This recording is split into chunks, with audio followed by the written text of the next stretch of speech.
দিশা তার মামার সাথে নির্ভয়ে আকাশে উড়াল দিচ্ছে। তার মামার সাথে উঠতে তার খুব ভালো লাগে, যে কোনো জায়গাতে যেতে ভালো লাগে, সে নির্ভয়ে যেতে পারে। এত সুন্দর ভিডিওটা ড্রোন শুট করা হয়েছে। আর আজকে দিশা এবং তার মামা প্যারাসিলিং করেছে। কিভাবে করেছে, কি কি ওয়েতে করতে হয়, টোটালটাই আমি আপনাদেরকে এই ব্লগের মাধ্যমে জানিয়ে দিব। প্রথমে আপনাকে এখানে সাইন করতে হবে যে কোনো ধরনের কোনো কিছু হলে তারা সেটার জন্য দায়বদ্ধতা না। তারা লাইফ জ্যাকেট পরিয়ে অ্যান্ড স্পিড বোর্ডে করে একদম সমুদ্রের মাঝে নিয়ে যাচ্ছে। সেখান থেকেই মূলত প্যারাসিলিংটা করা হবে। আমি প্যারাসিলিং করব না, আমার আপুও করবে না। আমার আপু ফার্স্টে ভাবছে যে কক্সবাজার যেভাবে দৌড়ে গিয়ে একদম আকাশে উড়ে সিস্টেম দেখার পর আমার আপু তো আমি উচ্চতাকে অনেক বেশি ভয় পাই, দ্যাটস ওয়াই আমি প্যারাসিলিং করি নাই। আর দিশা আমাকে বলতেছে, আম্মু তোমার সাথে আমি প্যারাসিলিং করব না, এর আগে আমি করছিলাম তোমার সাথে, তখন তুমি পারলে আমাকে ওইখান থেকে ধাক্কা দিয়ে ফেলে দাও। কারণ আমি অনেক বেশি চিৎকার করতেছিলাম, মানে ভয় পাচ্ছিলাম, দিশাকে ধাক্কা দিচ্ছিলাম। দিশা এই রিস্ক নিতে চায় না, সে তার মামার সাথেই উঠবে, মামার সাথে উঠতে তার কোনো ধরনের প্রবলেম নেই। আর এখানে প্যারাসিলিং করতে আপনাকে দিতে হবে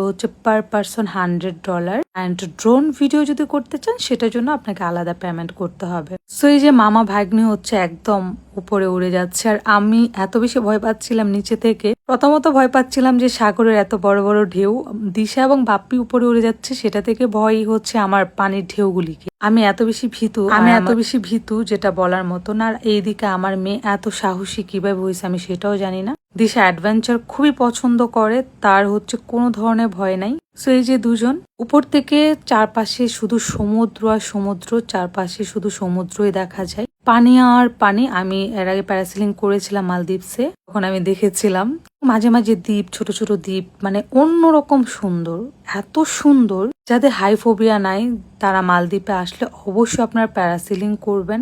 এইটা লাইফ টাইম একটা এক্সপিরিয়েন্স।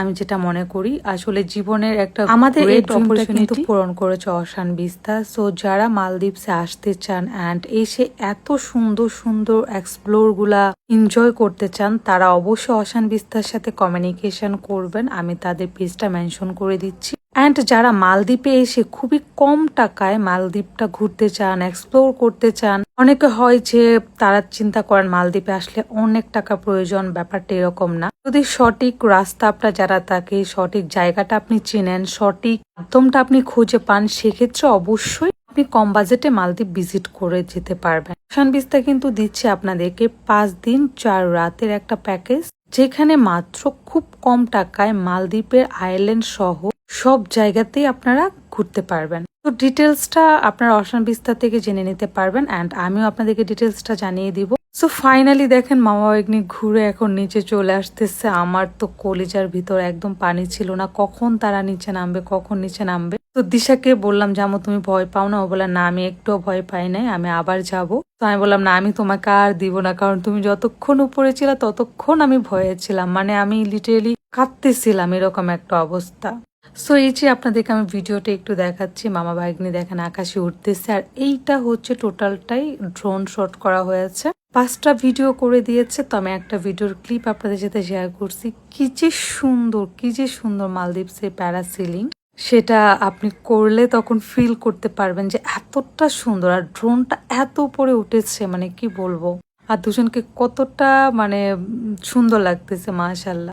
সো সবাই ভালো থাকবেন অ্যান্ড মালদ্বীপ আসতে চাইলে অবশ্যই অশান বিস্তার সাথে আপনারা কমিউনিকেশন করবেন। আমি তাদের পেজটা মেনশন করে দিচ্ছি। Thank you everyone.